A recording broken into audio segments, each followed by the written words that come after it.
after this delicious lunch. Hope the lunch was delicious. Is it? Yes, yes, very much. I couldn't get the energy. Like, have you not written the lunch? Is it delicious? Yes, yes. Yeah, okay. So, starting with the third session for the day, we have with us Ms. Bhakti Shah. Ms. Bhakti Shah is a partner at SSP and Company, a distinguished chartered accountant and a registered valuer under the Companies Act. With close to 23 years of professional experience in valuation and corporate restructuring advisory, Ms. Bhakti Shah stands as a seasoned expert in her field. Her engagements include valuation of companies, businesses, financial instruments, and intangible assets for mergers, demergers, and other transactions. Her extensive experience also covers financial reporting and other regulatory requirements. Prior to her tenure at SSPA as a partner, she contributed during her 9 years service at PwC, PricewaterhouseCoopers, and NM Raji and Company. Her commitment to the profession extends to active participation in the Valuation Standards Committee, where she played a crucial role in formulating all the valuation standards. She has also been a part of Valuation Committee at the WIRC of ICAI and is also a core member of the ICAI Valuation Study Group. Ms. Bhakti Shah's influence goes beyond committee work. She has co-authored her book named Handbook on Valuation, published by the Chamber of Tax Consultants. Her expertise has been shared at various seminars conducted at ICAI and ICSI related to valuations.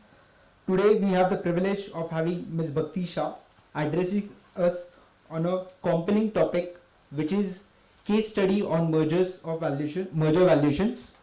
Before starting with the session, I'll request CA Rajesh Agarwal sir, Chairman Pune branch, to felicitate ma'am. A big round of applause for the ma'am.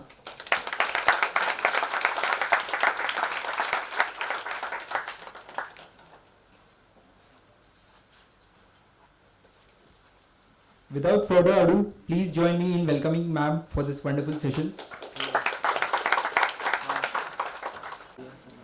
As he said, I had a delicious lunch.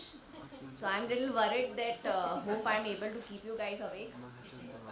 So please cooperate and please participate. I'm going to make this session a little interactive. I think so the previous session also was on mergers and acquisitions.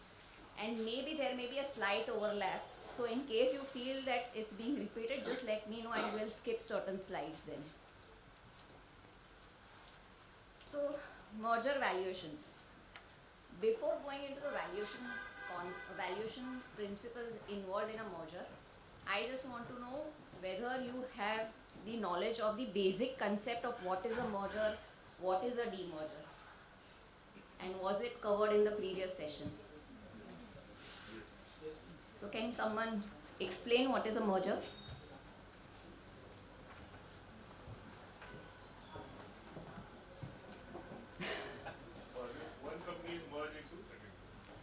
So I'll just slightly go into little intricacies also involved, because I may take up certain examples later on which may require to know some knowledge on also the intricacies involved in a merger. So as he said, merger involves combination of one or more company into another company. So in this example, as you see, there is A Limited. There is a proposal to merge A Limited into B Limited. What does that mean? The entire business of A Limited, which includes its assets, liabilities, intangible assets, contracts, employees, everything will be transferred to B Limited. A Limited loses its existence in this case, post-merger. The surviving entity will be B Limited, which has to allot shares to the shareholders of A Limited. So post-merger, B Limited will have two sets of shareholders. One is existing shareholders and the shareholders of A Limited. Here, also one needs to keep in mind that when we talk about demerger, that will be slightly different. So that's why I'm trying to bring out the difference, because there will be a case study where I have covered merger and demerger both and how valuation needs to be carried out. So I wanted to spend some time. I know the previous session also you would have captured it, but I'm slightly going into detail here. Now, for the purpose of merger, how does B know how many shares it needs to allot to the shareholders of A Limited, for which they require a registered valuer who will recommend a share exchange ratio. And how will the valuer come to a share exchange ratio? They will have to carry out the valuation of shares of A Limited, they will have to carry out the valuation of shares of B Limited, and then recommend a ratio. There are a lot of examples in this space. Classic one, PVR, Inox Leisure, HDFC Bank, IDFC Bank. Now let's look at demerger. Almost similar to merger, however, two major differences here. In this example, there is A Limited, which has two divisions, undertaking A1 and undertaking A2. A Limited proposes to demerge undertaking A2 into another existing company, B Limited, which has its own business. Again, B Limited needs to allot shares to the shareholders of A Limited in this case. However, here, post demerger, A Limited will continue to exist with its residual business undertaking A1, and B Limited will have two divisions. One is its own division and the division which has it acquired from A Limited, and it will have two sets of shareholders. Now, how does B Limited recommend how many shares it needs to allot to the shareholders of A Limited? So here it will be dependent upon a share entitlement ratio which is recommended by a valuer. And for arriving at the share entitlement ratio, the valuer needs to carry out the valuation of shares of B Limited, but for A Limited they need to carry out the valuation of shares of the undertaking, which will mean that they will value the undertaking, which will be divided by the existing equity shares of A Limited, based on which the share entitlement ratio will be recommended. The most classic example here is demerger of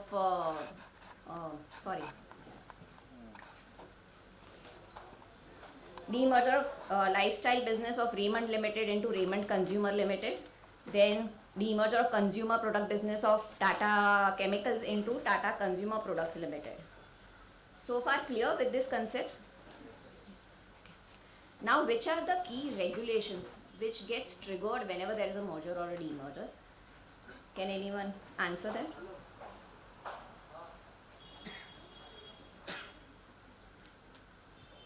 Anyone? First one is Companies Act, very clear. Any scheme of merger, any scheme of demerger needs to be governed by the provisions of section 230 to section 234 of the Companies Act and the underlying rules. And under those rules, it requires that a registered valuer needs to issue a report on recommendation of a share exchange ratio or a share entitlement ratio, as the case may be. Now, if a listed company is involved, then SEBI regulations also will come into play. The critical ones being the SEBI LODR regulations and the SEBI Master Circular of 30th June 2023.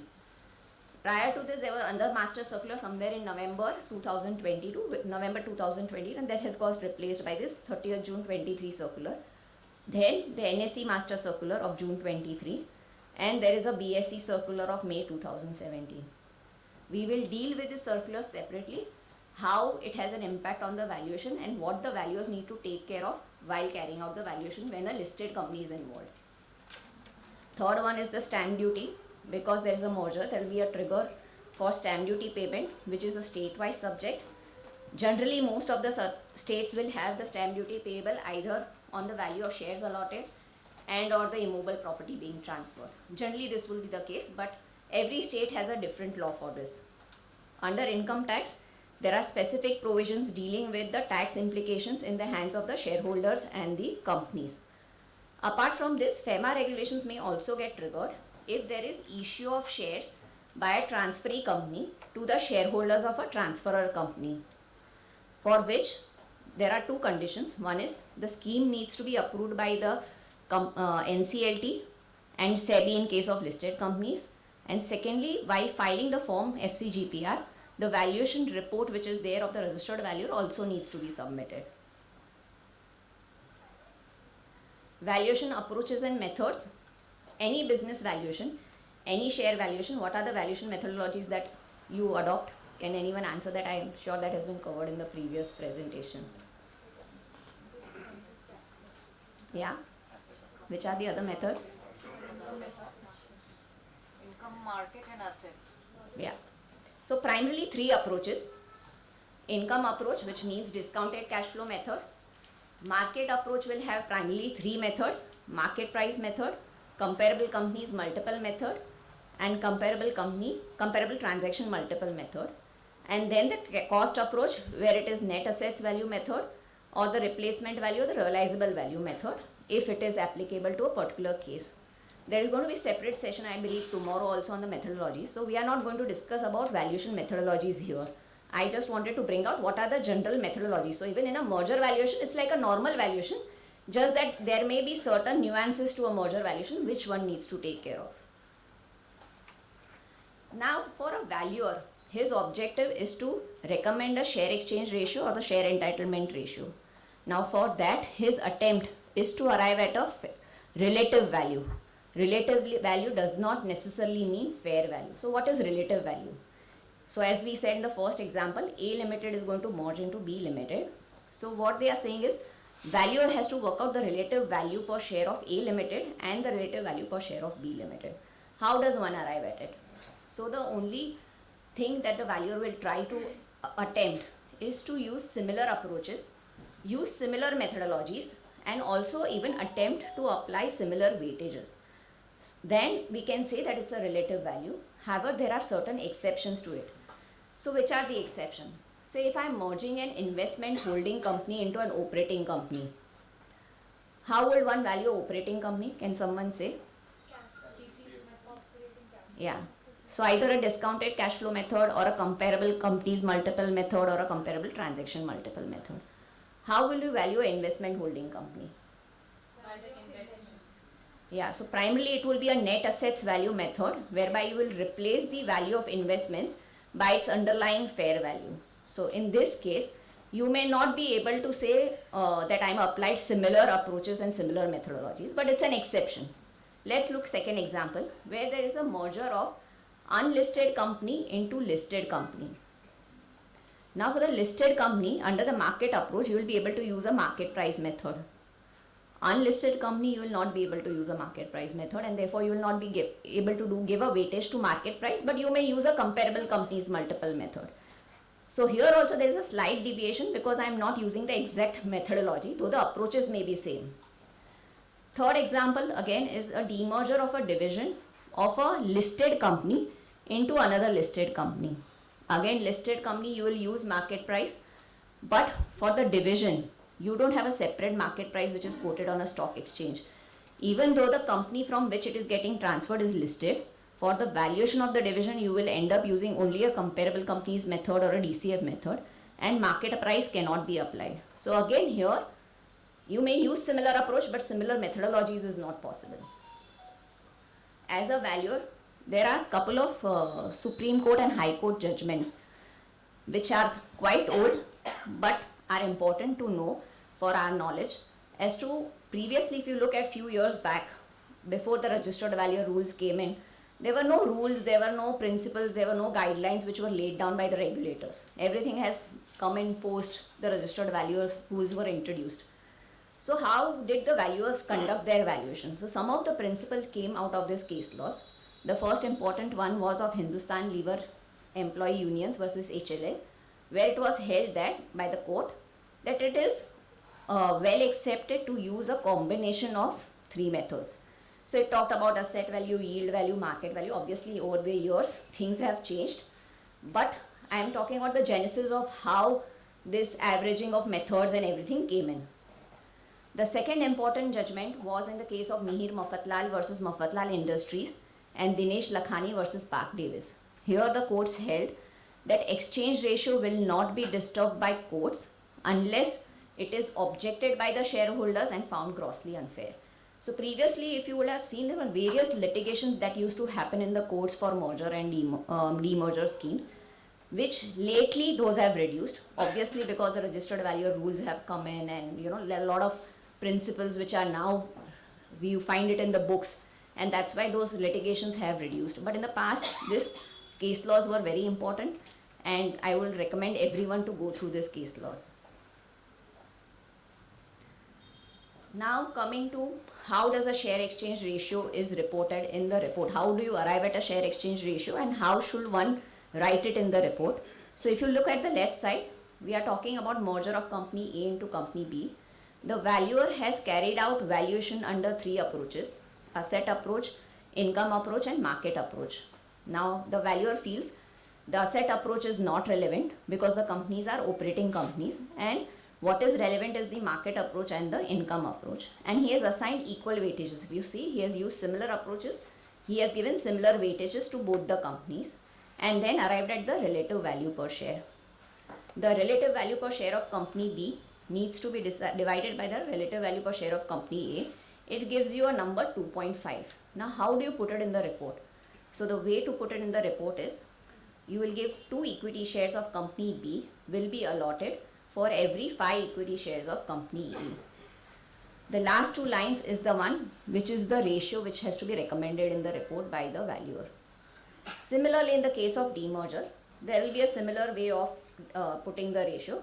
The only difference is here you are doing a valuation of an undertaking, not the valuation of the entire company. The ratio format remains the same. So in common parlance, for merger generally people will use the terminology share exchange ratio, but when it comes to demerger, most of the firms will use the terminology as share entitlement ratio. Now if there is a merger of an unlisted company into listed company, there are certain additional requirements which as a valuer should be aware of. The latest SEBI master circular has laid down that if there is a merger of an unlisted company into listed company, or if there is a demerger of a division of an unlisted company into listed company, then one needs to also look at the ICDR pricing per share of the listed company. Now as per the ICDR provisions, what is the pricing formula for a listed company?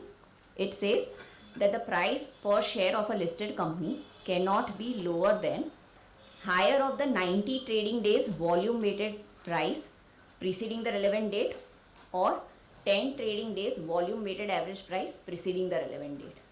Now this ICDR provisions is primarily for preferential allotment in case of listed companies. But the SEBI master circular on mergers, on scheme of mergers, has said that one needs to also see this.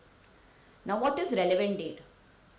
There is a relevant date definition which has been given in the SEBI ICDR regulations, but that talks about only preferential allotment. For merger, the SEBI master circular has clarified that a relevant date for the purpose of any scheme of merger or demerger is the date of board meeting on which the scheme is approved. So if the board meeting is today, the market price up to yesterday needs to be considered for the purpose of, so market price means 90 trading days volume weighted price up till yesterday, or 10 trading days volume weighted price up till yesterday is the basis of how you need to compute the price. Now let's look at an example. If you look at the previous slide, on the left side, the value per share of company B, assuming it's a listed company and company A is unlisted. The relative value per share of company B is 295. I carry out the ICDR formula, and based on the ICDR formula pricing, this value per share of company B comes to 270 rupees. Whether my exchange ratio will undergo a change? Would anyone like to answer? No. Yeah, it will not, because the ICDR pricing is lower than the relative value per share worked out by the valuer. Now let's look at a reverse case. If the value is 330 rupees per share of company B as per the ICDR pricing formula, then the exchange ratio will undergo a change. In that case, you cannot consider the relative value per share of 295. You will replace it by 330 and then work out the share exchange ratio. So your share exchange ratio, instead of the earlier 2:5 which we saw, will become 5 equity shares for every 14 equity shares. Now this needs to be kept in mind whenever you are dealing with a merger of an unlisted company into listed company, as there are chances that you may miss it out. You have done your valuation, you have finalized your ratio. The next step is to prepare a report and provide your recommendation of ratio in the report. So what is the valuer needs to take care of? Report has to be in line with the contents of the report has to be in line with the registered valuer rules and the ICI valuation standards. As I understand, all of here are CAs, so they need to comply with the ICI valuation standards. Now, what does the content of the report, if you look at the registered value rules or the ICAI valuation standards, they also talk about workings needs to be provided in the report. However, over years, as a matter of practice somehow, workings are never provided in the report of the valuation report of a merger or a demerger. What is provided is that table which I have shown on the screen, which is just the value per share under various methodologies, what is the relative value per share and what is the ratio. In fact, prior to 2017, even this table was not there. There was only one number in the report which will just be the ratio. In 2017, there was a circular, SEBI circular, NSE circular, BSE circular, where they said that this table needs to be given. So as I said, as a matter of practice, somehow it is still being followed. Even today, the regulators accept this report where just this table is there and the ratio is there. Detailed workings are not forming part of the report. However, the valuer is required to submit summarized valuation workings to the company, which in turn will be submitted to SEBI and the regional director and the stock exchanges. Now, however, last 2-3 months we have seen SEBI in certain cases for listed companies has even asked for detailed workings, which are being provided by the valuers. Obviously, these are not coming in public domain because they are being given under saying that these are confidential and these workings cannot be shared. So the access to the workings is not available to the shareholders as of now. Another thing, The weights that are allocated here, is it, are these specified or is it subjective? it is subjective. Depending from case to case, you will take a call. So it is the prerogative of the valuer. He should be able to justify the rationale as to why he is giving a particular weight to a particular method. So that is solely dependent upon the valuer, what he feels appropriate. Even the selection of methodologies is solely prerogative of the valuer. He will decide what methodology, what approach is appropriate for valuing a particular company. Now say out of these 3 approaches, so the regulator is saying I want the valuation under all the 3 methods.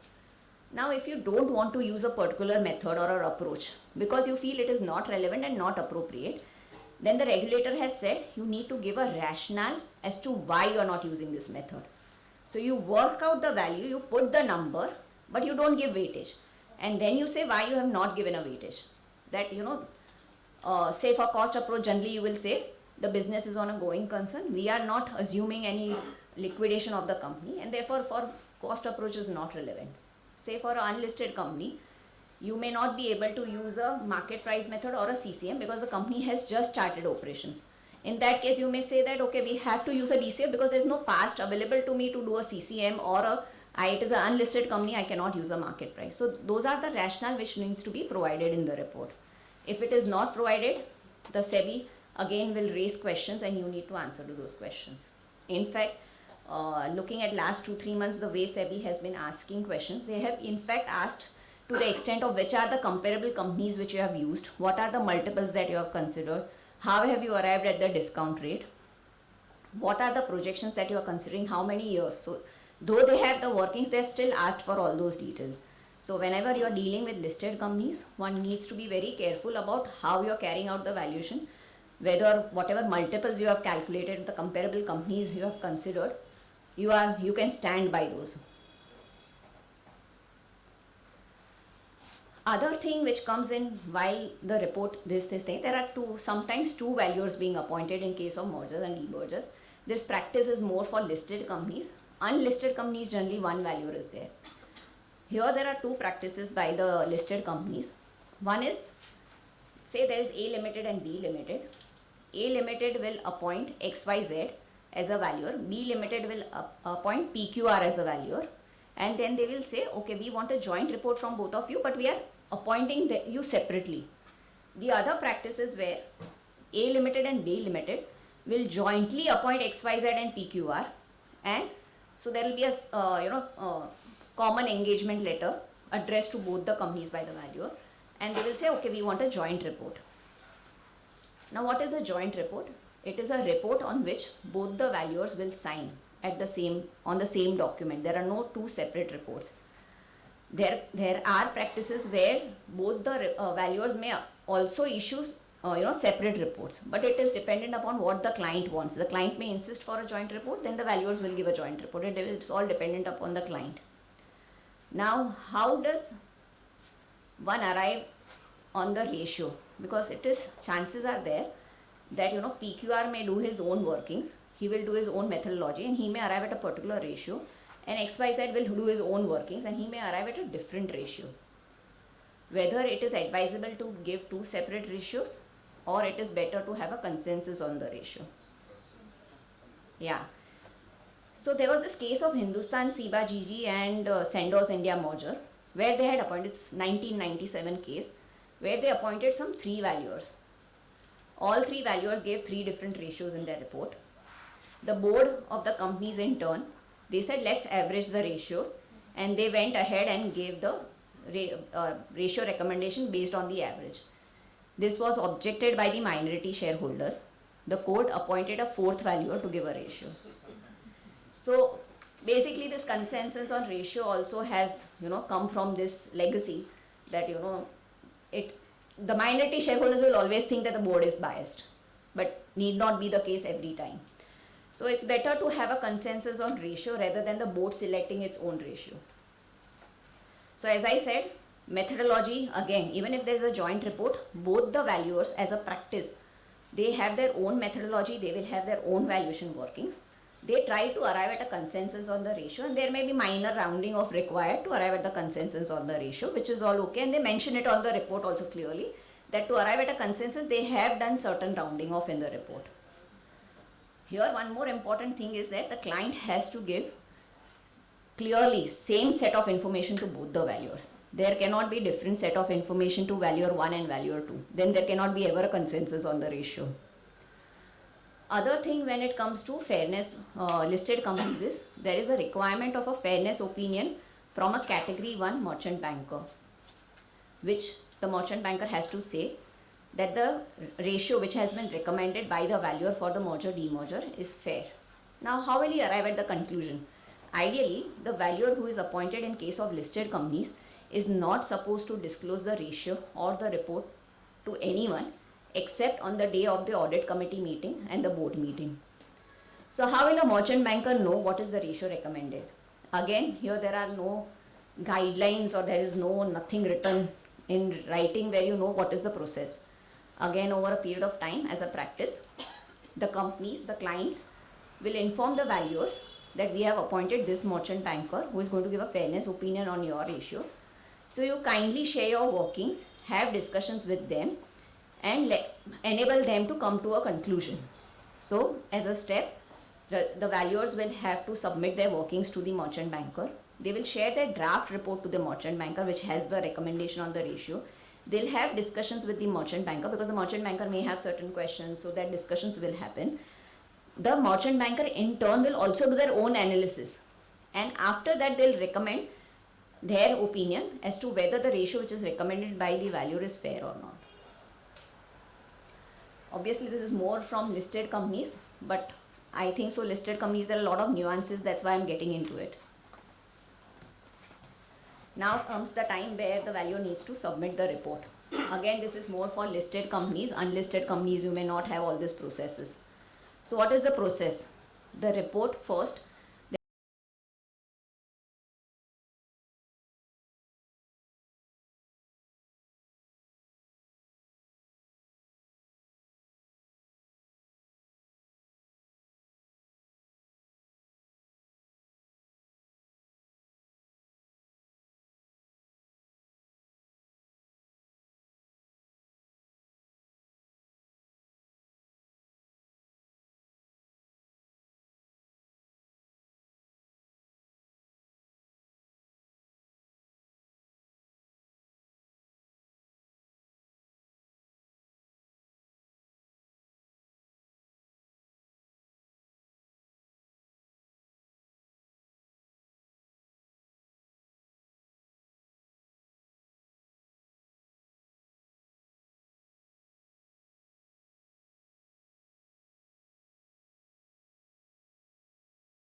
15th October or later on. Clearly, it may be very difficult to get these financials on an odd date. So the companies manage somehow, if they know that they have to do this merger or demerger, they try to do it within the next quarter itself, before the next quarter starts. Another issue here is the circular is not very clear whether this requirement is for listed companies as well or not. But a conservative view has been taken by all merchant bankers who deal with SEBI, saying that this audited financials applies to listed companies as well as unlisted companies. So I believe even for merger of two listed companies, there is a stand taken that the audited financials should not be more than 3 months old. So this is where, because we have faced these issues couple of times and we had to tell the management that the audited financials has to be cannot be more than 3 months old. So we ensure that the board meeting is held within the immediate that quarter itself. So if it's 30th October, 30th September, we'll tell them that please hold the board meeting by 31st December. We don't want to take any chances with SEBI. Any questions so far? Okay.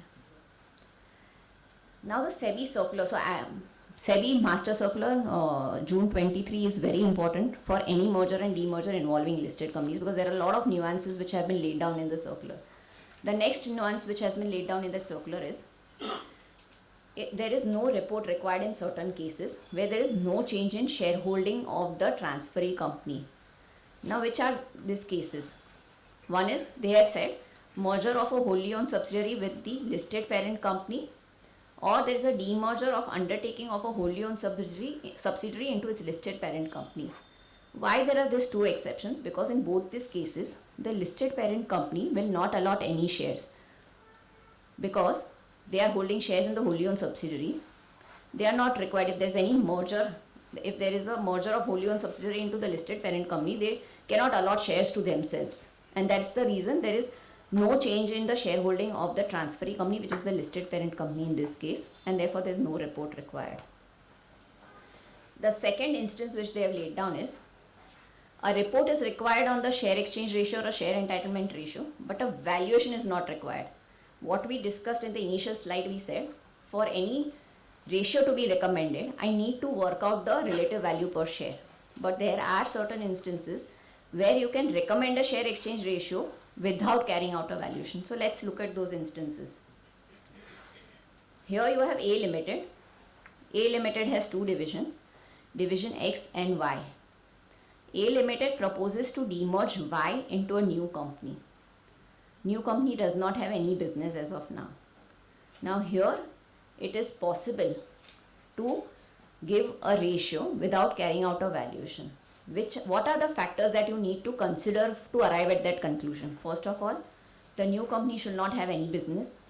Second, pursuant to the demerger, the existing share capital of new company needs to be cancelled. So if say new company is held by some XYZ, that shareholding needs to be cancelled. Third point is factor which needs to be there. All the shareholders of A Limited need to become the shareholders of Newco.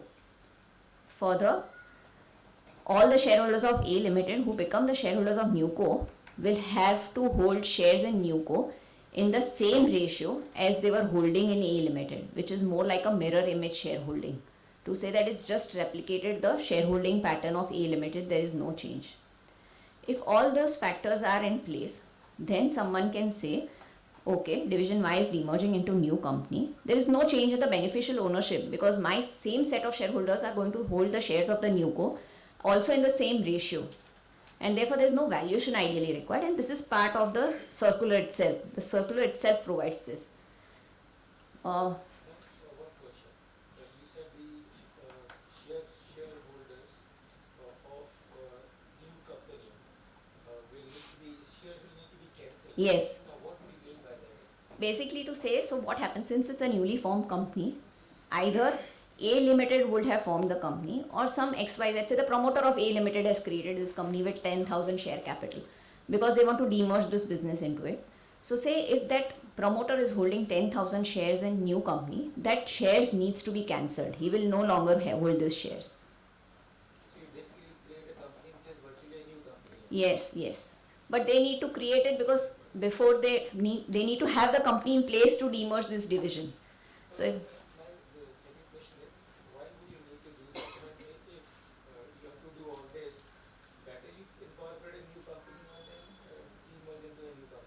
Yeah, but still there also, if you leave the share capital, who will incorporate the new company? Some subscribers, right? So that subscribers, if they are not the shareholders of A Limited, then the shareholding pattern of the new co will change, right? So here we are talking about an example why a valuation is not required. So if you look at the classic case which we have, is where everyone will be aware of, it is the demerger of financial service business of Reliance Industries into Geo Financial Services. Lot of examples in this space: demerger of pharma business of Aarti Industries into Aarti Pharma Labs, demerger of textile business of GHCL into GHCL Textiles. Lot of examples in this space, and this is generally called plain vanilla demerger, what they say. So if you look at the post demerger shareholding pattern, Newco has the same set of shareholders and will have a mirror image shareholding what is there in A. So there will be no difference between the shareholding pattern. Now, how does one arrive at the share exchange ratio? Because you have not done valuation. How will you recommend a ratio? Any ratio will be fair.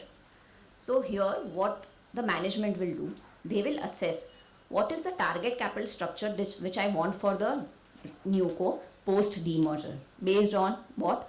He will see what is the profitability of the division which is getting demerged, what is the serviceability of capital, based on which they will say that, we feel that this is the target capital structure which I want for the Newco, and based on which the ratio has to be recommended.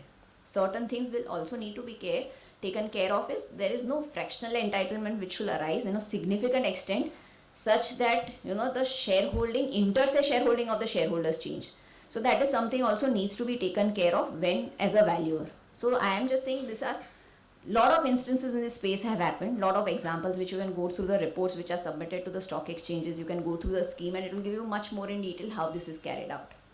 Now, if you don't do the valuation and you transfer the undertaking to the new company, how would the balance sheet will ascribe value to the assets which are transferred to the new company?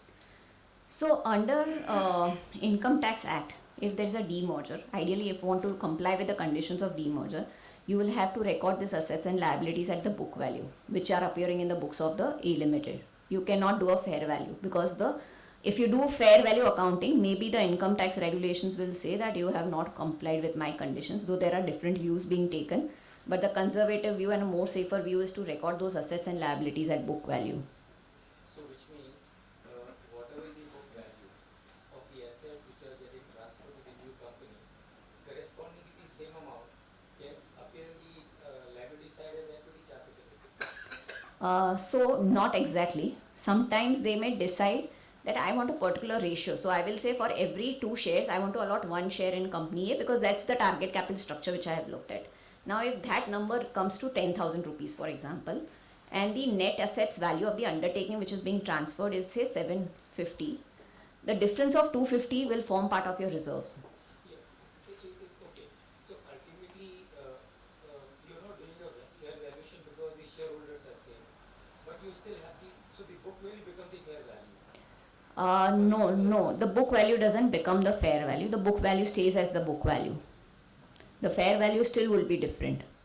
So if I value the company, so if you look at Geo Financial, if you look at the net worth which is being transferred and the price at which it has got listed has no relevance. The price at which got listed is the fair value of the business which had got transferred, but the book value may be much less.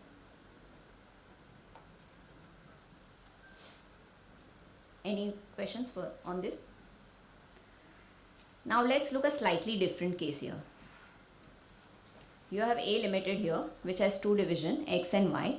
There is B Limited which is an existing company having its own business with its own division Z. The proposal is to demerge division Y of A Limited into B Limited.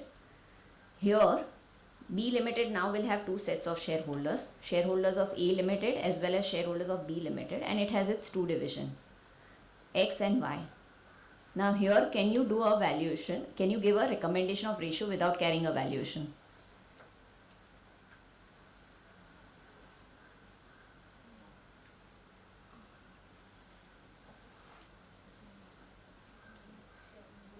Is it possible to recommend a ratio without carrying out a valuation? Reason? Yeah. Also, company has its own division. The existing shareholding of B Limited is not being cancelled.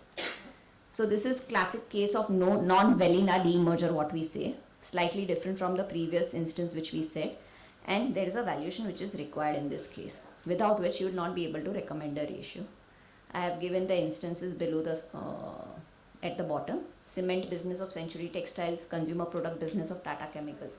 Those are a couple of demergers. So here also there are a lot of in this space also you will find many demergers in this space where a valuation is done and then the ratio is recommended. One more instance which is not covered in the SEBI circular. This is quite different. Not many instances in this space. So if you look at the screen, there is an operating company which has two sets of shareholders. Promoter company holding 20,000 shares with 20% stake, and other shareholders holding 80% stake and 80,000 shares. Promoter company in turn is held by the promoters. The proposal here is to merge the promoter company into operating company. The operating company will cancel the 20,000 shares which are held by the promoter company and allot that same number of 20,000 shares to the promoters. Now if you come to the right side, that's the structure post merger. Now the operating company has 20,000 shares, 20% stake held by promoters directly instead of the promoter company, and 80,000 shares are still continued to be held by the other shareholders. This is commonly known as collapsing of holdco structure basically. Now here you can give a ratio without carrying out a valuation. What are the factors which one needs to be sure of here? The promoter company cannot have a negative net worth. Second, there is no change in the shareholding interest of the other shareholders. If you see in our case, they continue to hold 80,000 shares, they continue to hold 80% stake. There is no change in the share capital of operating company because they are cancelling 20,000 and allotting the same 20,000 to the promoter. Apart from this, 2 points are there which needs to be taken care of in the scheme of the arrangement, and also the value needs to obtain a management representation letter. One is expenses pertaining to the scheme needs to be borne by the promoter or the promoter company. The operating company cannot be asked to pay anything for this, otherwise the minority shareholders will create any issues.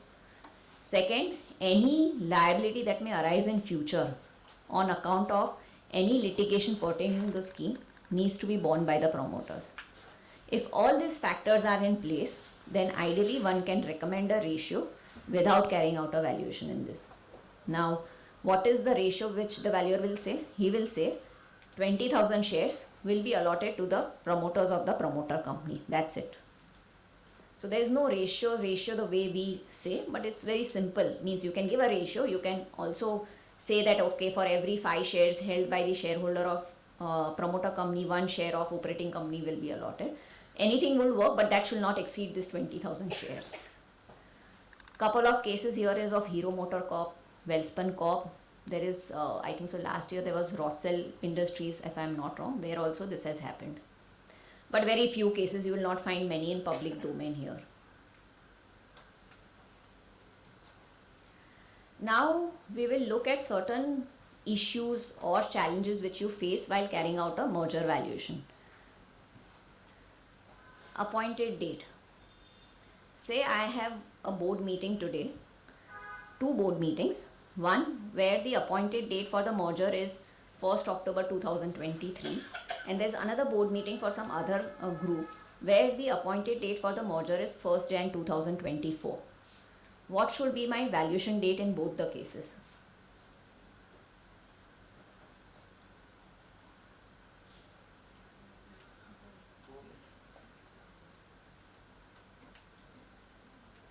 Anyone?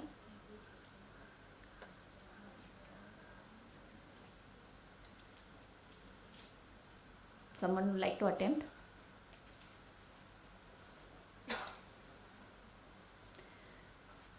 So what is appointed date? Anyone would like to attempt what is an appointed date?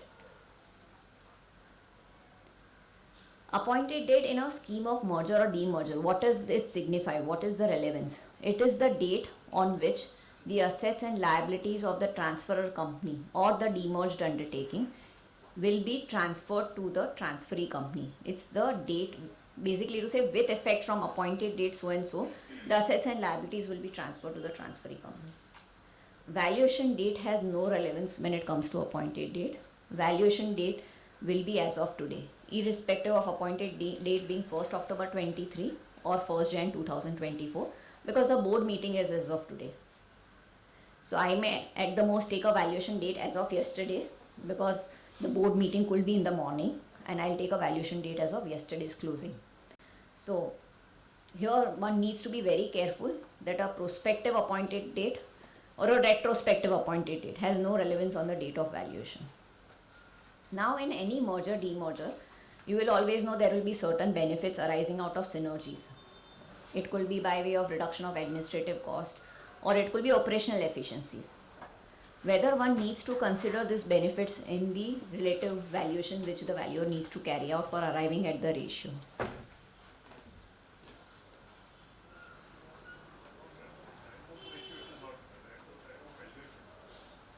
Sorry. But these synergies will arise post merger demerger, not before that. I think for the purpose of valuation, it should not be considered. But synergies are the prime reason as to why these two companies are merging, and the benefit of synergy will accrue to the shareholders of both the companies in any case post merger. So in my view, should not be taken into account at the time of the valuation. Yeah, he's right. Basically, no synergies can be considered because the synergies are going to arise only post merger, and as he said, it will be available to all the shareholders. When I do the valuation of the company, I'll do it on a standalone basis, that if they are operating separately, how will the value look like, based on which I'll carry out the valuation and recommend a ratio. I just have a doubt, but wouldn't you want to consider the synergy value which will accrue to the shareholders in future, which is a part of your DCF valuation? But both the shareholders will get the benefit, no? It's not accruing to any one shareholder. Yeah, to both the entities. Then where is the question? Then both are going to share. Another complication which arises, say if there is A Limited and B Limited, A Limited is merged into B Limited and B Limited is holding certain shares of A Limited. So how would one capture, while valuing B Limited, how does one capture the value of investments in A Limited? I am just making it, say there is a single method applied for both valuations. So I am valuing A Limited based on DCF, I am valuing B Limited based on DCF. Simple. B Limited, while I am carrying out the valuation, I will do the DCF valuation of B Limited and I will add the value of investments of A Limited based on the DCF value of which I have arrived at A Limited. This is very simple. Say I am using now two methods. I am using DCF as well as CCM for A Limited. I am using DCF and CCM for B Limited. Then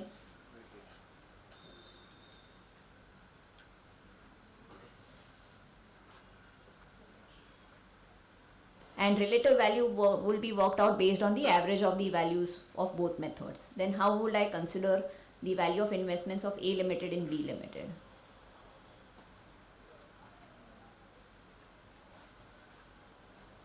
Anyone would like to attempt?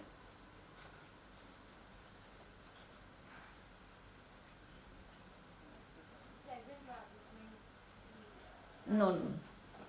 So in B Limited, when I do the CCM valuation for B Limited, what I'll do is, I'll carry out the CCM value of B Limited's business. I need to add the value of investments in A Limited, which will be based on the CCM value of A Limited. I will not take the combination of two methods, basically to say the average value and then plug it in CCM. Similarly, when I'm doing the DCF value of B Limited, I'll take DCF value of B Limited, I'll add the value of investments in A Limited at its DCF value and then arrive at a relative value. I believe this approach is more appropriate rather than taking a relative value which is worked out on two methods and incorporating into the B Limited valuation. Let's look another instance for closely held companies. When I'm talking about closely held companies in this specific case, I'm saying it's closely held companies held by the same family, where there are no disputes and everything, and it's a cordial family relationship. And there is a group company merger within the group, which is A Limited is merging into B Limited and both the companies are held by the family. whether I can recommend a ratio just by doing a net assets value method. And when I say net assets value method, it is just book value of assets minus book value of liabilities. Can I recommend a ratio based on this?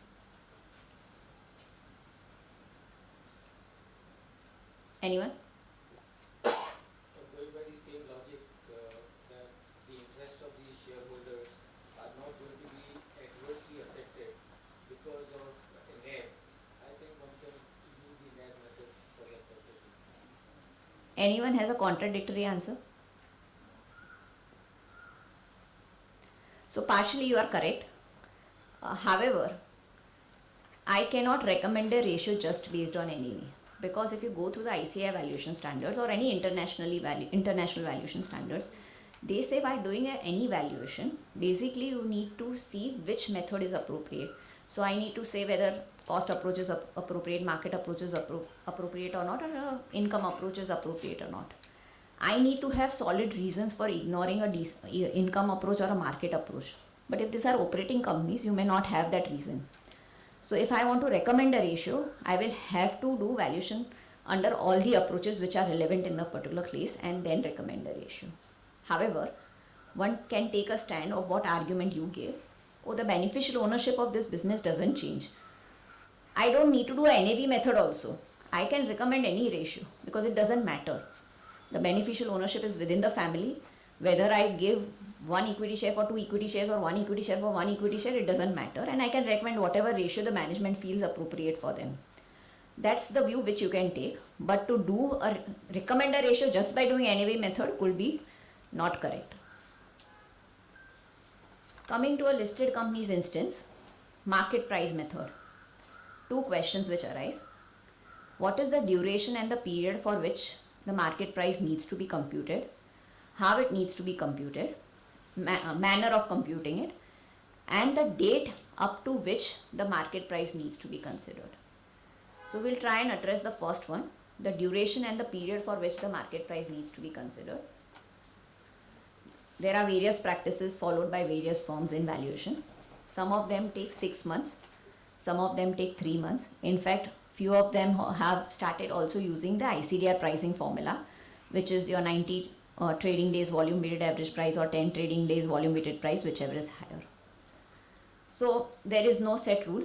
Only thing which needs to be taken care of, market price has to be considered over a reasonable period. You can't just take it for 1 day, 1 week and say that this is the market price. That may be completely incorrect because it does not, maybe that 1 week or 1 day the market has been very volatile and it may give an incorrect picture. So reasonable period. As I said, there are different practices, you can choose from any one of them. Second is, how will you compute the market price? Because if you take 6 months, 3 months or 90 trading days, how will you compute the market price? Again, there are two practices here. One is, if it is, say you are taking a 3 months duration, you will say what is the total turnover for 3 months, what is the total volume traded in this 3 months. Total turnover divided by total volume is the volume weighted average price for those 3 months period, which becomes your market price. The other practice is average of daily volume weighted average price, which will mean daily you will find out what is the volume weighted average price and I'll average that over a period of 3 months which you have considered. So these are the two practices. Again, as I said, there is no right or wrong, but it's a practice which each firm follows and it has stayed. And again, SEBI has not come out with anything specific on this when it comes to computation. Obviously, under ICAI regulations, they have spoken about volume weighted average price. Ideal would be to follow volume weighted average price because the SEBI is also recognizing it rather than slightly deviate from it. Now comes date up to which the market price needs to be considered. In listed companies, there are two practices of giving an announcement for a merger or a demerger for any restructuring event. One is there is a two-stage announcement and in one case they follow one-stage announcement. Now what is one-stage announcement? That is fairly simple. Today is the board meeting for considering this scheme. 2 days prior to the board meeting, they will give an announcement that the board meeting is scheduled on Saturday, so and so date, to approve the scheme of merger of A Limited into B Limited. Fairly simple, very clear. Market prices needs to be considered up to the date of the announcement. You cannot consider market prices after that. Now comes a case where there is a two-stage announcement. In the first announcement, again there are two practices here. Sorry, it's more confusing, but I'm just laying down whatever practices are there in this. One practice is there. Company will say the board has given an in principle approval for the merger of A Limited into B Limited, and committee is formed to consider to appoint various agencies like the lawyers to draft the scheme, valuers to work out the exchange ratio. And after that, later on they'll come with a second announcement where they will say that okay, now the board meeting is being held 2 days later to approve the scheme and also take the exchange ratio on record. In this case, more or less, it will be appropriate to take the market prices up to the date of first announcement. You cannot take market prices after the date of first announcement because the information is already in public domain and the market prices will react to it. Very rarely you will find a case where the market prices have not reacted. So someone will have to study the impact on the market prices. Now let's look at another instance, which is a two-stage announcement. But in the first announcement, the announcement which is being made is the board is evaluating restructuring proposal. Full stop. There is nothing mentioned other than this. And in the second stage announcement, they will say board meeting is being held 2 days later to consider merger of A Limited into B Limited. Now in this case, the first announcement, there is no indication as to what is going to happen. Now companies may evaluate 10,000 restructuring proposals. You don't know what is it. In such case, there are chances that you can take the market price up to the second announcement date. But a valuer needs to be very careful here. They need to see whether after the first announcement, the market prices have reacted to it. If there is significant volatility after the first announcement, it's better to take the market prices up to the first announcement, but it is the valuer's judgment. So a valuer will take a call what he needs to do. Any questions?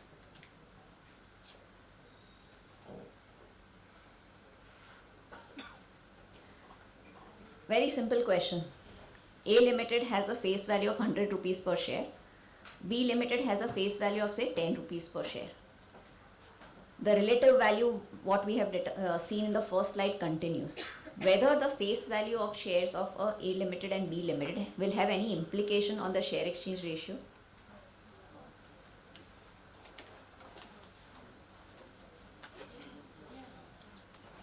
Sorry? Anyone else has a contradictory? No, he is correct. There is no implication on the share exchange ratio. Whatever may be the face value has no relevance. What has relevance is the relative value which the valuer has worked out. So a 10 rupee share may have relative value per share of 100 rupees, and a 100 rupees face value may have a relative value of only 50. So the ratio has to be based on the relative value. Face value has no relevance. Single ratio, range of ratios we have already discussed earlier. Now coming to a case where there is a bonus or a split. So here say we look at two instances. Let's look at the first instance.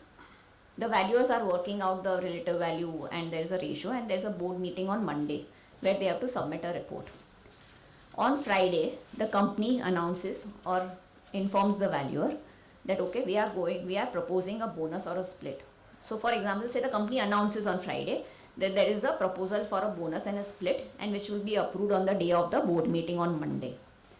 And this knowledge is available in public domain to everyone. So on the day of the board meeting, when the valuer submits his report, he will have to give two ratios. First ratio will be a pre-bonus split ratio, and the second ratio will be if the bonus and the split is approved, then what will be the ratio? Because the record date will always be at a future date. They will decide on the day of the board meeting as to what is the record date. So that is what a valuer needs to take care of. Now let's look at another instance. Board meeting is on Monday. The company does not tell anything to the valuer. They don't make any announcement prior to the day of the board meeting. On the day of the board meeting, they put the proposal of this bonus and split, and the board approves it. Since the valuer did not have this information because it was a price sensitive information, he will give a report which is based only on pre-bonus split. but the company on the day of the board meeting on Monday has announced this.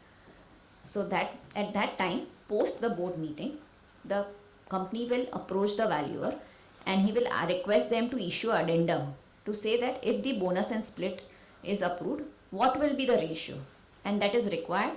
Otherwise, the stock exchange SEBI may not approve the scheme.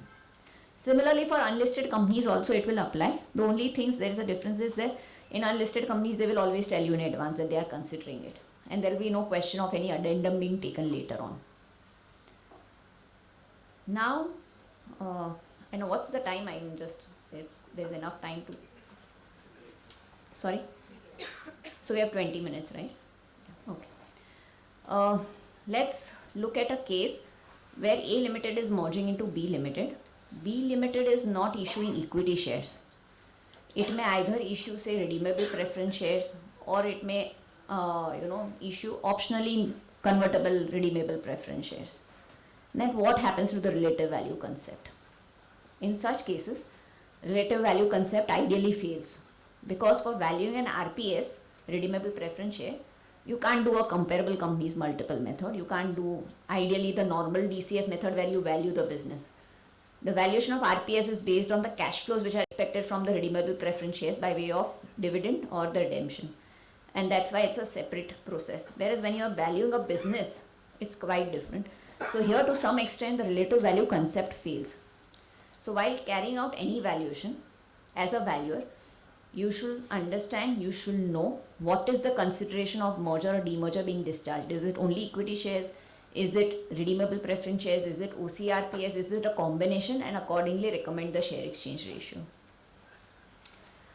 Another instance which we have come across very rarely, it is there, where there is a demerger of an undertaking of A Limited and it is demerged into a new company, but the new company is not yet incorporated. So for example, if there is a board meeting today and the valuer is expected to give a report on the recommendation of share exchange ratio for this demerger of a division of A Limited into NewCo, the NewCo has not yet got incorporated.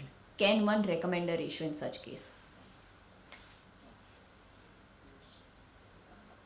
Sorry, someone said.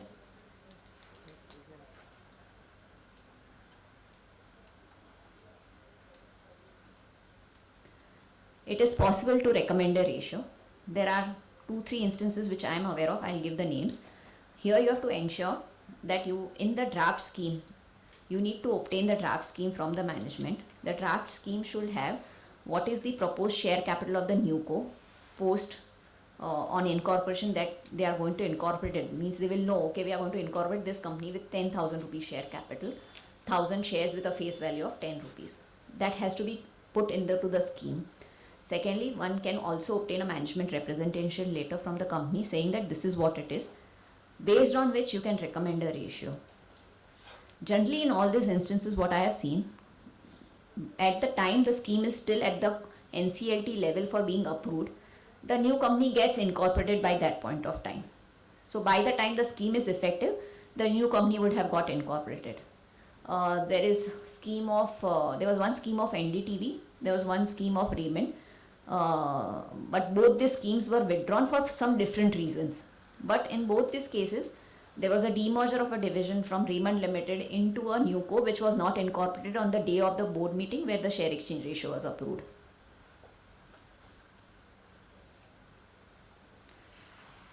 Now, up till now, we were just discussing, plain simple transaction like one merger, one demerger.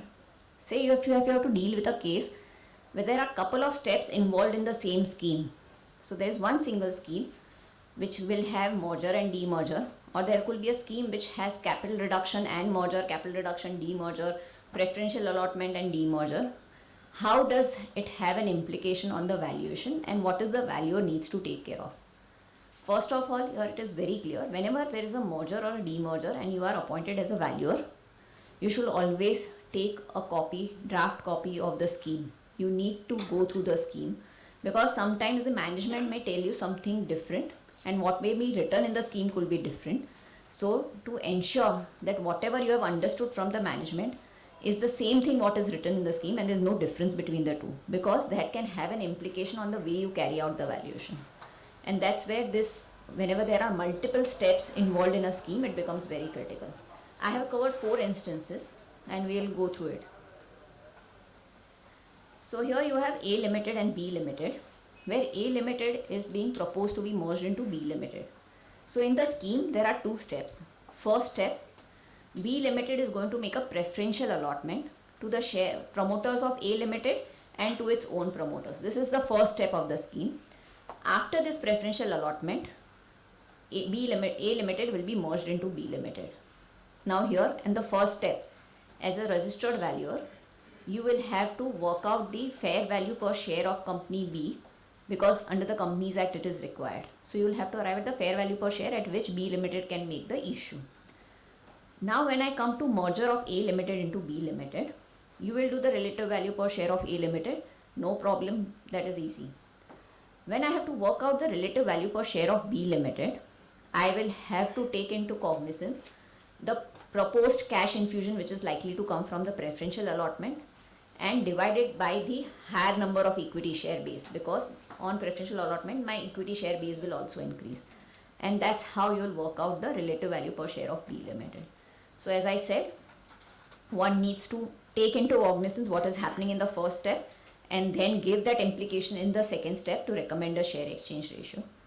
There You take into account only the cash flow or also resultant impact on the future cash flow of that cash flow. So it will be dependent, so it depends upon what is the purpose for the preferential allotment. The preferential allotment may be just to repay the loans. So if that is the case, you are already taking a cash infusion and you have taken the loan figure as on a cut-off date. So it just reduces. Now whether the management has considered that in the projections, my answer will be they would have not taken, because it's all happening on the same day. It's not that the money has come in and I'm doing a valuation after 5 days. So in that case, it may be difficult to consider, but it will depend on the facts of the case as to what is the purpose for which the funds was raised. It may be just to increase the promoter shareholding. So you will have to understand the reasoning before considering how to consider the cash flows. Now there could be a case where instead of preferential allotment, in the first step there is a capital reduction. So if there is a capital reduction of B Limited, then while arriving at the relative value of B Limited in step 2, you will have to consider the proposed cash outflow and reduced the number of equity shares. This was done in the case of Z Entertainment and Sony Pictures. In fact, there was apart from preferential allotment, there was bonus split also in the same scheme. So one can look at the valuation report. It's available in public domain. The scheme is also available in public domain, and it was a very interesting scheme per se. Now let's look at a case where, as part of a single scheme, there is a first step which involves merger and there is a second step of demerger. So there is a merger of P Limited into Q Limited, first step. Second step, from the merged entity, there is one division which is being demerged into the wholly owned subsidiary of the transferee company.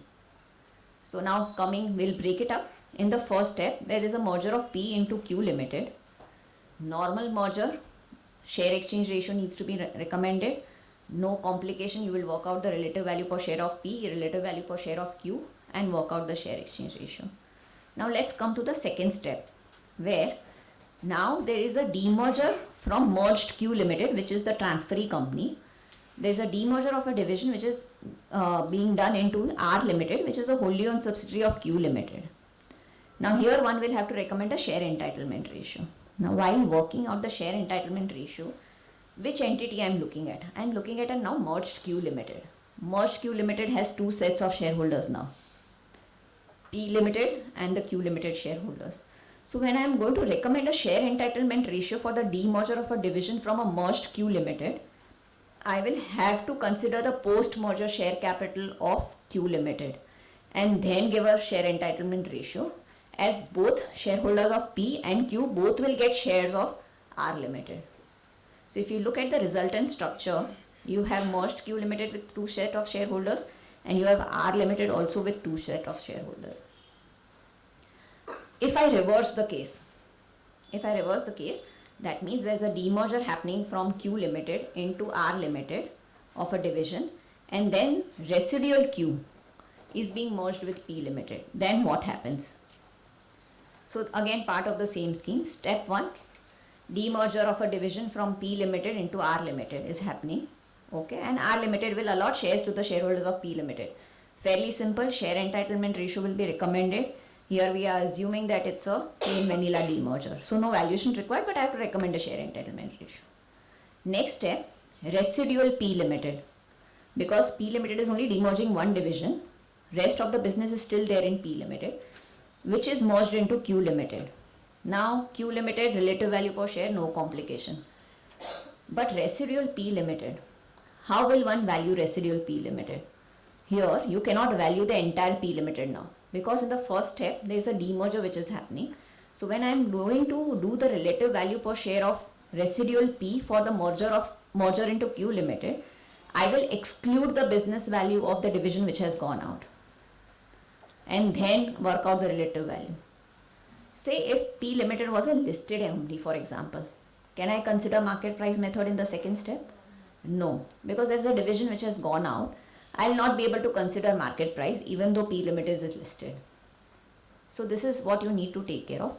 If you see the resulting structure here now, R Limited has single set of shareholder, unlike the previous case where it had two set of shareholders. The only reason being here the demerger has happened first, and that's why it has only one set of shareholder. I hope everyone is following. Last instance, slightly different, not many cases in this category. I am aware of only two up till now. Maybe if there are more, then I am not aware, but at least there are only two instances in this case. So here you have E Limited and there is F Limited. F Limited has a wholly owned subsidiary G Limited. E Limited is considering a proposal to demerge its division X into G Limited, which is a wholly owned subsidiary of F Limited. Okay. Now here, though the division is being demerged into G Limited is not allotting the shares. The parent company of G Limited, which is F, is issuing the shares on consideration of this demerger. Now here, if I have to work out the relative value per share, E Limited, I will work out the relative value per share because that's the transferor company. The transferee company, is it G Limited or F Limited, and whose relative value per share do I need to work out? Anyone has a contradictory answer? So is right, basically F Limited's relative value per share needs to be computed because F Limited shares are being allotted. It's not G Limited shares. Though the business is going into G Limited, F is allotting the shares. So post this transaction, merged F Limited will have, post this first demerger. After this, there is a second step whereby residual E Limited, which is post demerger of X division, is going to be merged into F Limited. So that's the second tranche. So now here, because it is residual E Limited being merged, while arriving at the relative value of E Limited, you have to exclude the division which has gone out and then recommend the ratio. If you look at the resultant structure, this is how the structure looks. There is merged company F, which has two set of shareholders. There is a wholly owned subsidiary G Limited below it, which is having the X which were there. One I have put on the screen was merger of Tata Coffee and Tata Consumer Products Limited, which has this exactly same structure. And I think so there was one of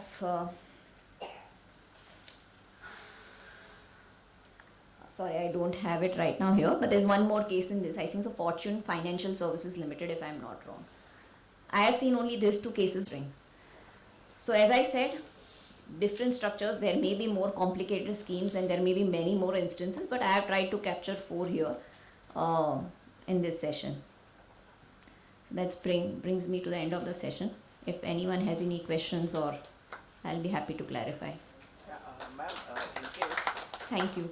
in case if company A is into a different line of business, having a different valuation method followed, and for B Limited also it is a different line of business, and both the valuation methods are different, then how do we reach those shares? So as I said, there are certain exceptions to this relative value concept, because if the businesses are different, you may, just as I said, investment holding company and an operating company, right? The business is completely different. You will not be able to apply similar approaches or even similar methods. So in that case, still it is called as relative value, but it's basically, ideally I can say it is fair value, but what we try to achieve is to say that, okay, for investment holding company, if I am doing say the net assets value method, which I'm giving 100% weightage because I'll not be able to apply any other method. And the operating company, I'll apply the other two methods. There is no way to bring out the relative value between the two because the business itself are not connected. But say if the businesses are interrelated, there is where you need to ensure that you assign similar weightages and similar approaches to come to the value. It should not. So for example, there is a promoter entity merging with a listed entity. Both are into similar businesses. The promoter company, someone will say that okay, past is not relevant, you take the projections and do the valuation. That means you will do DCF. And for the listed company, you will say, I don't have projections. You do it on the basis of my past earnings. That may be wrong. So in those cases, ideally you should insist the listed company to also give projections so that you are taking like to like. Or at least in the promoter company, you will say, I will use both the methods. I don't care, you may be saying it is irrelevant because this can ideally be an intention of the promoter to increase his shareholding in the listed company. That's why it is to be very careful. So you will try to ensure that to the extent possible you are able to work within that relative value concept. Bring it to one line. Both Yeah. the methods we have to bring it to one line. To the extent possible. Not necessarily every time you will be able to do it. See, the intention at the end of the day of the valuer is to say that we want to protect the minority interest shareholders. If it is within the group company's unlisted segment, it may not have so much significance. But if it is within a listed and unlisted category or two listed companies merging, you have to take care of both the minority shareholders. Anyone else? Basically, let's say, suppose there is a company having, there are two class of shares, class A, class B. Class A is having rights and class B is having no rights. And if that class A company is getting acquired by B company, then do you think there is the impact of valuation in that case? So I'll tell you there are very limited cases in this and there's not much available in public domain. Ideally A limited and B limited, A limited if it has two classes of shares, one needs to see what is the distinction, whether one could be voting, one could be non-voting. But say if the economic interests are same, then whether can there be any distinction between the two. Now there can be a distinction if we say that one is controlling the entire company, the other does not have control over the company. But say if both are held by the same set of shareholders, then it does not matter, right? So you will have to see the facts of the case and then take a judgment as to what is the discount. First is whether discount needs to be applied to arrive at the two classes of shares. Between the two, is there any difference or that they can be treated at par? So it will depend on a lot of factors before coming to that conclusion.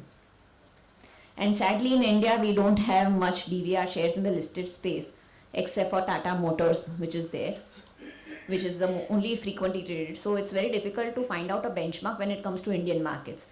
So generally people rely on the foreign markets where there are many examples of this DVRs and where you can find what is the discount at which they are being traded.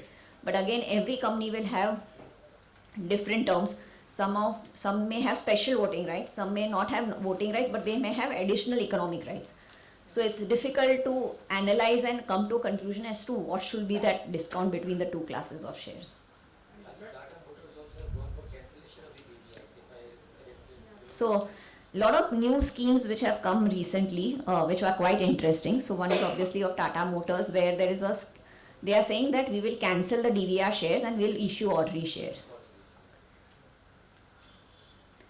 So there are quite some interesting schemes, like it's a innovative scheme, one of its kind, and the only DVR shares in India. So, but it is very interesting, if you are interested in all this, you should look at this listed company schemes which are being filed.